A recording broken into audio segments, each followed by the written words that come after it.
Good evening, my dear night owls. I am Raven Shadowmere, and this is Midnight Mysteries. Before we begin, don't forget to leave a like, subscribe to the channel, and hit the bell so you never miss a dark story like today's. Because believe me, this is one you won't want to miss. Imagine yourself on a typical Friday night, surrounded by friends, laughter, and the excitement of a new RPG adventure. Sounds fun, right? But what if I told you that what should have been just a night of fun turned into a nightmare that no one could foresee? What if the Game Master became more than just a storyteller, but a manipulator of reality itself? We're talking about a story that began in 1998 in a small town just outside of Boston, Massachusetts. James, the host of the Night and Game Master, invited his friends for a gaming session that promised to be unforgettable. And well, let's just say he really kept that promise, but not in the way they expected. As the game progressed, the challenges became increasingly real, and the laughter began to fade. The cursed village described by James seemed less like a fictional setting and more like a reflection of something dark lurking in the shadows, something the players were not prepared to confront. And what if I told you that on this night, the lines between reality and the game became so blurred that to this day, no one knows for sure what really happened? What terrifying secret was James hiding? And more importantly, did they manage to escape this hellish night with their lives intact? Stay with me until the end, because this story holds a dark secret that will only be revealed in the final moments. But before we continue, have you subscribed to the channel yet? No? Maybe it's better to do that now. You won't want to be alone when the lights go out. From the RPG Horror Stories series.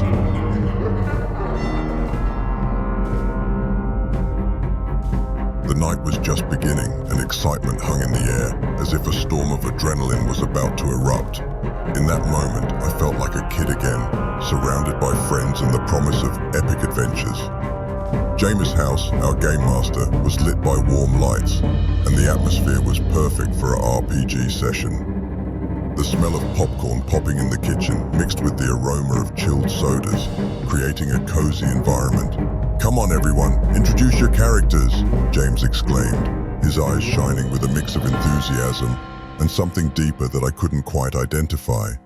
I looked at Andrew, who was adjusting his cardboard armor. He stood up, his voice imposing, and began to describe his fearless warrior, a true hero in search of glory. "I am Thorn, the Fearless. With my sharp sword, I will face any creature that crosses my path," he bellowed, making dramatic gestures with his arms. We all laughed, but I noticed that James's voice had started to lower, almost as if he were absorbing every word. "I am Xander, the Cunning Mage," Oliver interjected, adjusting his glasses as he spoke. "My magic is powerful and no one can stop me." The energy in the room was contagious, and Olivia, with a mischievous smile, announced that she was a skilled rogue named Lyra, always having a trick up her sleeve. "I am Celine, the benevolent priestess," Ashley completed, her soft voice contrasting with the bravery of our characters. She had always been the most sensitive of the group, and I knew her choice reflected her gentle personality. After the introductions, we all settled around the table, and James began to describe the setting.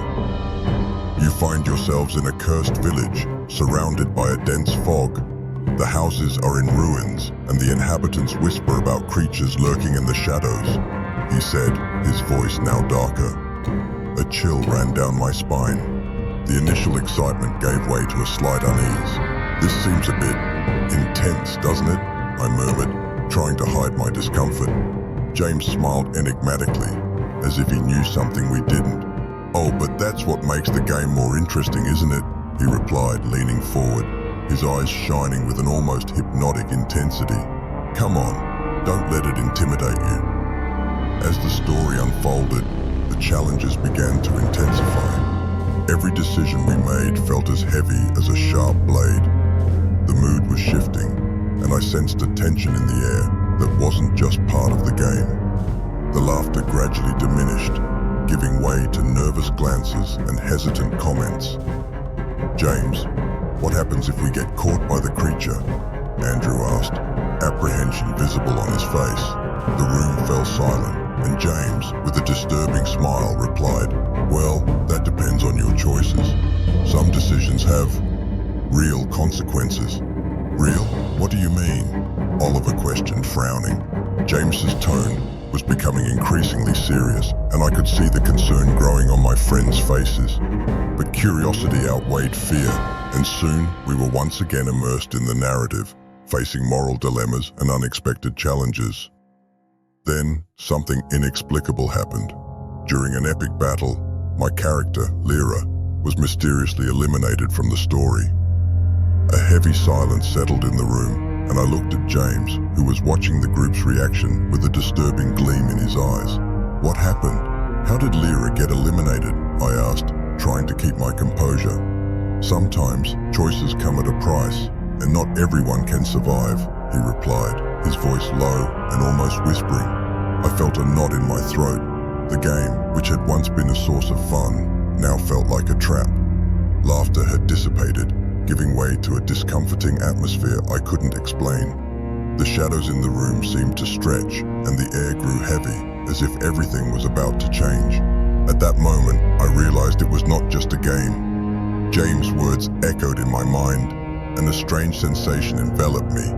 Something was about to happen, and I didn't know if we were ready to confront the demons lurking in the shadows of that cursed village, or if perhaps the demons were already among us.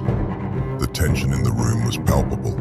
We were all trying to recover from the unexpected death of Oliver's character, but James' insistence on continuing the game only intensified the atmosphere. "Come on, everyone, the game can't stop now," he exclaimed, with a smile that didn't reach his eyes. I exchanged nervous glances with Ashley and Olivia, while Andrew, always the most confident, tried to keep his composure. "But that's not fair, James. Oliver just lost his character." "We need a break," I said, trying to express what we all were thinking. The sense of discomfort was growing, and I couldn't ignore that something was very wrong. James seemed to revel in our agony, as if he were feeding off our insecurities. "Don't worry, he'll introduce a new element, a game master within the game. He will know everything about you," James asserted, his voice laden with unsettling enthusiasm. The idea of having a game master who knew our personal lives made me uneasy. "This is just part of the game, right?" Oliver asked, his voice trembling, reflecting the concern we all shared. "Of course, it's all part of the immersive experience," James replied, but his tone sounded more like a threat than a promise of fun. As he began to describe the new character, a shadowy figure lurking in the darkness, the room filled with an uncomfortable silence. I could feel my heart race as I imagined how that being could know our deepest secrets. As the game progressed, the tension transformed into something more tangible. Each of us seemed to be facing challenges that resonated with our personal lives. Andrew received a text message from his girlfriend, and his face went pale as he read it. "She wants to break up. I can't believe this is happening now," he murmured, distressed. The heavy mood intensified, and I felt increasingly trapped in that room. "Olivia, are you okay?" Ashley asked, noticing that Olivia was too quiet. "It's just, my family won't stop pressuring me. They don't understand that I want to follow my own path," Olivia confessed, her voice barely a whisper. I realized that, somehow, reality was intertwining with the game. It was as if James was pulling our strings, revealing our weaknesses one by one. "This is just a game, right?" "Only," Andrew repeated, but his insecurity was evident. James, with an enigmatic smile, merely shook his head. "Sometimes, the line between the game and reality becomes blurred," he said, and I noticed that his expression was darker than ever. The room seemed to tremble under the weight of his words. Then, the lights began to flicker. A loud crack echoed through the house, and we all exchanged glances, our faces pale with fear. "What was that?" I asked, trying to stay calm. "It was just a short circuit," James replied, but his tone didn't sound convincing.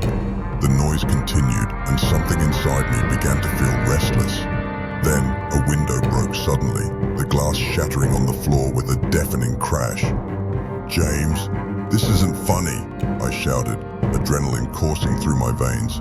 "You're taking this too far." But he just smiled, a smile that sent chills down my spine. "You don't understand, do you? The game is now more real than it ever was. His voice resonated like a sinister echo in the room. The atmosphere was charged with tension, and the feeling that we were being watched intensified. The game master that James had introduced seemed to have more control over us than we could ever imagine. Our secrets, our fears, everything was being exposed before a force we couldn't comprehend. "We need to get out of here," I whispered. But the door was locked, panic began to spread, and reality was disintegrating around us. James' game was not just a session of RPG, it was a labyrinth of terror, and we were trapped inside it. The tension in the kitchen was palpable. I leaned against the counter, watching each of my friends. Andrew, with a worried expression, was staring at the door, as if expecting something or someone to come in at any moment. Olivia was pale, her hands trembling as she held the coffee mug, while Ashley, who was usually the most optimistic, now seemed lost in her own thoughts. James, on the other hand, appeared calm, almost satisfied with the unease enveloping us. "We need to talk about what's happening," I suggested, trying to break the oppressive silence. "These strange things happening can't just be coincidences. Do you think that James is doing this on purpose?" Oliver asked, his voice trembling, his gaze fixed on James, who smiled enigmatically, as if he knew more than he was willing to share. "Of course not. This is just a game," James interjected in a tone that sounded almost playful. "But perhaps the situations you are experiencing are manifesting here. The game reflects who you are, right?" "That's absurd," Ashley exclaimed, her eyes wide. "We can't let this mess with our heads. It's just an RPG, right? There's nothing real about this." But her voice faltered at the end, and I could see the doubt in her eyes. The atmosphere was heavy. I could feel my heart racing. "What do you mean by reflect who we are?" "This is so much more than just a game," I said, trying to keep calm. "Maybe it's what you fear, what you desire, or even what you hide," James replied, now with a peculiar gleam in his eyes. "The game master is always watching." "We need to stop this," Olivia said, finally breaking the silence. "We can't keep playing if things are becoming dangerous. I don't want to be trapped in this madness." "You can't just give up now," James insisted, in a tone that seemed more like a command than an invitation. "The story has only just begun. You must face your fears. That's how the game works." "And what if we don't want to play anymore?" I challenged, feeling a wave of courage. "What are you going to do, James?" His expression darkened, and I realized that the line between reality and the game was becoming more blurred. "That's not a choice you can make. The game chooses you. And now, it's time to go back." Before we could protest, he turned and began walking back into the living room. A chill ran down my spine. I looked at the others, and they all seemed as lost as I was. There was a feeling that even if we wanted to leave, there would be no way to escape. Back in the game, the environment had already changed. The lights flickered erratically, and the atmosphere was charged with a tension that made the air feel denser. "The game master is now hunting you," James announced, his voice echoing like a threatening whisper. "Each of you will need to face your worst fears. Are you ready?" "I'm not liking this," I murmured, but no one seemed to hear. The tension was palpable, and reality began to disintegrate around us. "Come on, everyone. This is just a game. Think of your characters," James said, and I could see the excitement in his eyes. "Who will be the first to face their fear?" "I'm not going to let myself be carried away by this," Ashley replied, but her voice was full of uncertainty. "I can't face anything if this isn't real." "And what if it is?" James retorted, with a smile that made my stomach churn. "What is real and what is just an illusion? Sometimes the truth is far scarier than any game." At that moment, the tension intensified, and each of us began to feel the weight of our insecurities. I looked at Ashley, who seemed about to crumble, and fear spread within me. What were we really facing? James was right. Whatever it was, it felt more real than any of us wanted to admit. I don't want to do this," Ashley finally said, her voice almost a whisper. But James just smiled, as if that was exactly what he wanted to hear. "Then, you've already lost," he declared, a sinister satisfaction in his eyes reflecting what was about to happen. The room around us began to shake, and the darkness seemed to draw closer, as if it was slowly swallowing us whole. We can't let this happen. Let's unite and get out of here, Andrew said, his determination growing. But even as we spoke, we felt as if the house itself was trapping us, as if we were puppets in a cruel game. Who is the true master here? I thought, as James' figure became increasingly threatening. The game had turned into a trap, and the only thing left was the fight for survival. The tension in the room was palpable. With each passing second, Oliver's absence became more oppressive. I looked at my friends' faces, each reflecting the same mix of worry and fear. The clock on the wall seemed to be stopped, as if time was mocking us. I can't believe he just disappeared, I murmured, trying to break the suffocating silence. Where could he be? Maybe he went to the bathroom? Ashley suggested, her voice trembling. But I knew it was a futile attempt to justify the absurd situation we found ourselves in. The bathroom was just a few steps from the living room, and I couldn't imagine he would take this long. James's gaze, however, had something disturbing about it. He seemed calmer than the rest of us, as if he were waiting for something. Let's try calling him again, Andrew said, pulling out his phone. He quickly dialed, but the ringing extended without an answer. Damn, Bunty exclaimed, frustrated. Nothing. What's going on? Why isn't he answering? I looked at the front door, which was locked. Does anyone have the key? I asked, but the answer was an awkward silence. James, still wearing that enigmatic smile, just watched. Maybe we should keep playing, he suggested, his voice low and almost hypnotic. It might be the only way to bring him back. Are you kidding? Oliver was our friend. He wasn't a character in a game. We can't just ignore that he's disappeared. We need to find him. Andrew's tone rose, and frustration began to show. But what if the game is the key? James insisted. What do we know about the master of the game? He might have something to do with this. If we play, maybe we can uncover what happened to Oliver. That doesn't make sense, James, Olivia intervened, her voice trembling with anger and fear. He could be in danger, and you're acting like this is just a game. We need to decide quickly, James replied, his expression turning grim. Time is running out. He looked at us, a glint of excitement in his eyes. Let's play. The pressure of his authority was undeniable. Reluctantly, we settled back around the table, feeling the weight of the situation. The atmosphere was heavy, as if the air was charged with electricity. So, what do we do now? I asked, trying to hide the uncertainty in my voice. James began to narrate, his voice smooth and hypnotic. The master of the game is now hunting you. Each of you must face your own fear. Only then can you find Oliver. He looked directly at me, and my heart raced. What do you fear, Andrew? I don't know, I responded, my voice wavering. What did I really fear? The thought of losing my friend, of being trapped in this situation with no way out, was terrifying. Maybe you fear not being able to save your friends, James continued, each word like a sharp knife. Or maybe you fear the truth about yourself. The room seemed to spin, and the sensation that reality was fracturing around us was undeniable. I looked at my friends' faces and saw the same internal struggle reflected in their eyes. Distrust began to creep in, and the idea that James might be manipulating all of this became a shadow in our minds. We need to find a way out of here and look for Oliver, Olivia said, her resolute tone trying to cut through the tension. But James's words echoed in my mind. What do you fear? I couldn't escape that question. What did I really fear? The table became an emotional battleground, where the master of the game seemed to have the upper hand. As James continued to narrate, a chill ran down my spine. What was real? What was just part of the game? And, more importantly, where was Oliver? The walls seemed to close in around us, and James's laughter blended with the echo of our fears, creating a symphony of terror.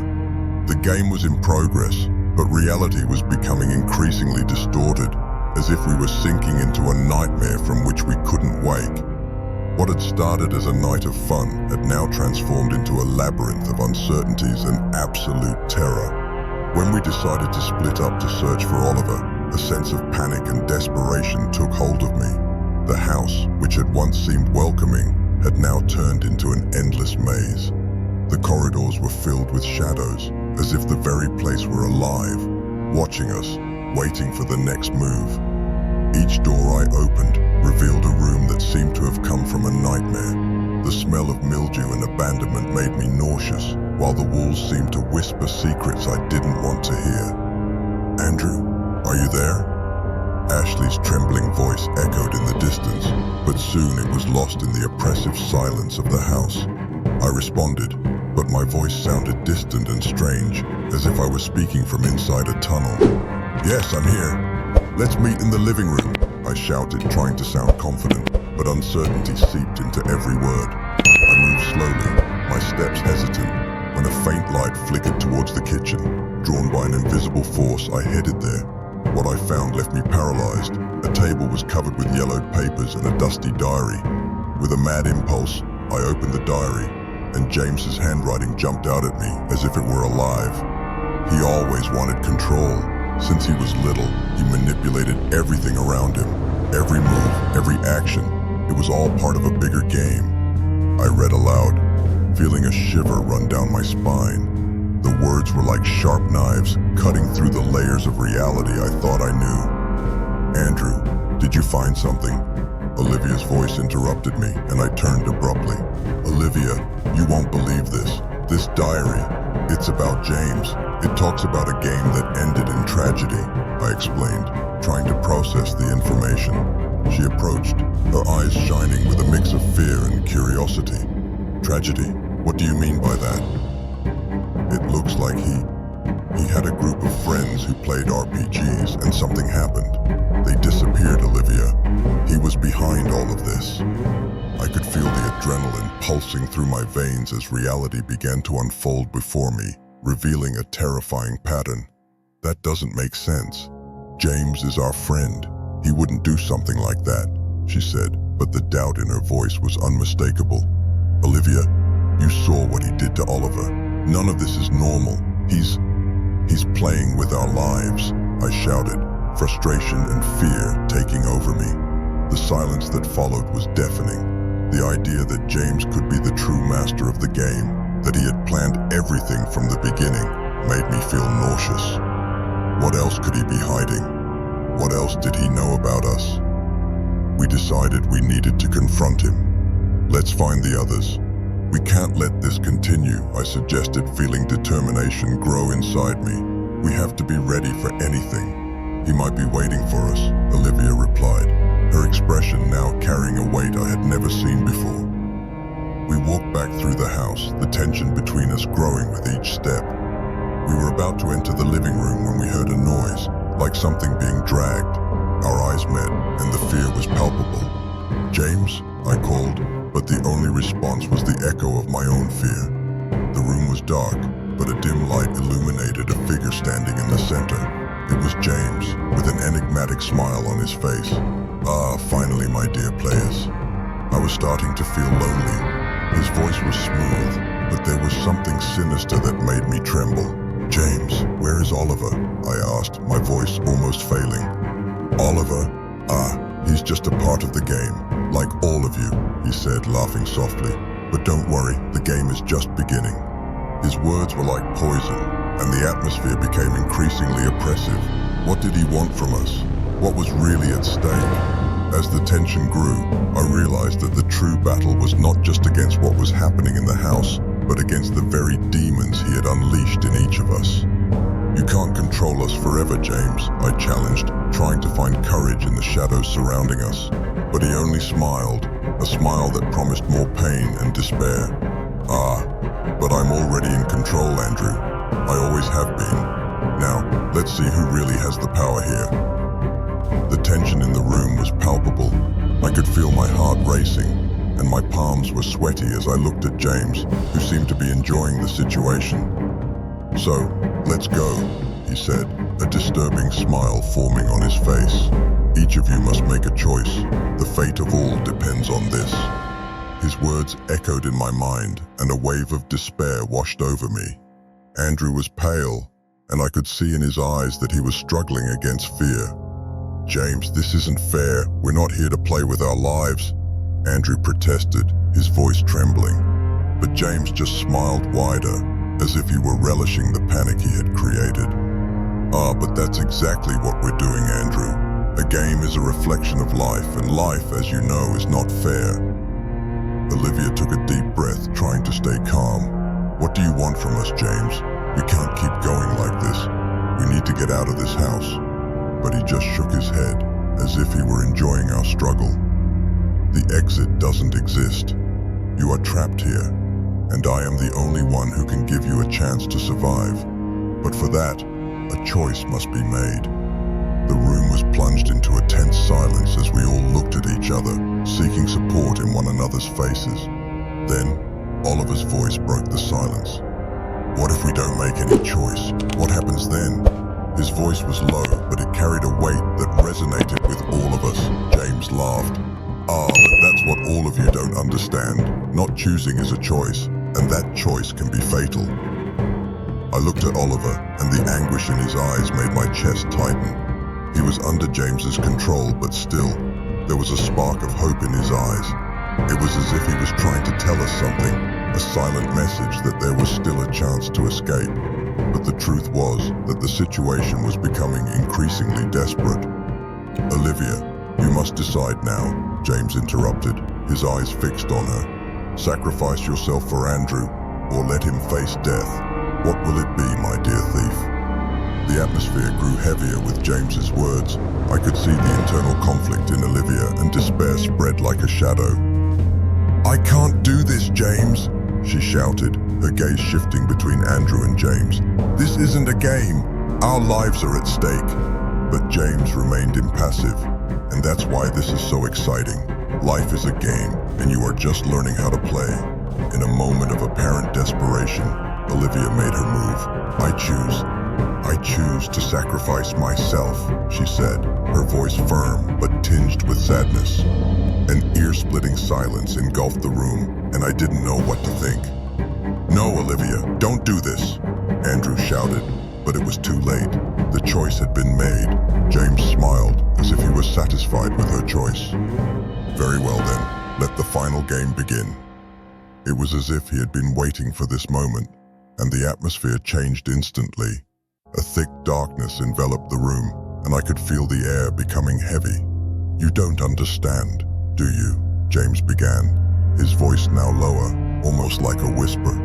I'm not just the master of the game, I'm a part of it. I always have been. His words hit me like a punch to the stomach. What do you mean by that? I asked, trying to grasp the magnitude of the revelation. He started laughing, a cold laugh that echoed through the room. You think you're playing an RPG, but in reality, I created all of this. The massacre, the pain, the loss. I'm the survivor of a much more dangerous game. And now, each of you is part of my narrative.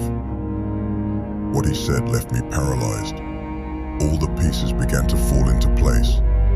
James was not just the master of the game, he was the game itself, an endless cycle of control and terror. As the darkness deepened, the house seemed to come alive, and I knew our struggle was just beginning. James's laughter echoed in the darkness, like the echo of a nightmare from which we could not escape. I looked at the others, but there was no more time to hesitate. We needed to unite, face James, and discover how to escape this nightmare. The only thing I knew was that regardless of what happened, I was not willing to be a character in his story. And so, in that house, in the darkness of the night, the game reached its climax. James, the game master, revealed his true intentions, and what should have been a simple fun turned into an endless nightmare. Each player was forced to confront their deepest fears, their weaknesses, and perhaps something much darker. Perhaps James was not just a game master, but a master of the mind, manipulating not only the rules of the RPG, but also the rules of reality. What happened that night remains a mystery that echoes through the hallways of James's house. The answers were lost in the darkness, just as Oliver was lost in that hellish game.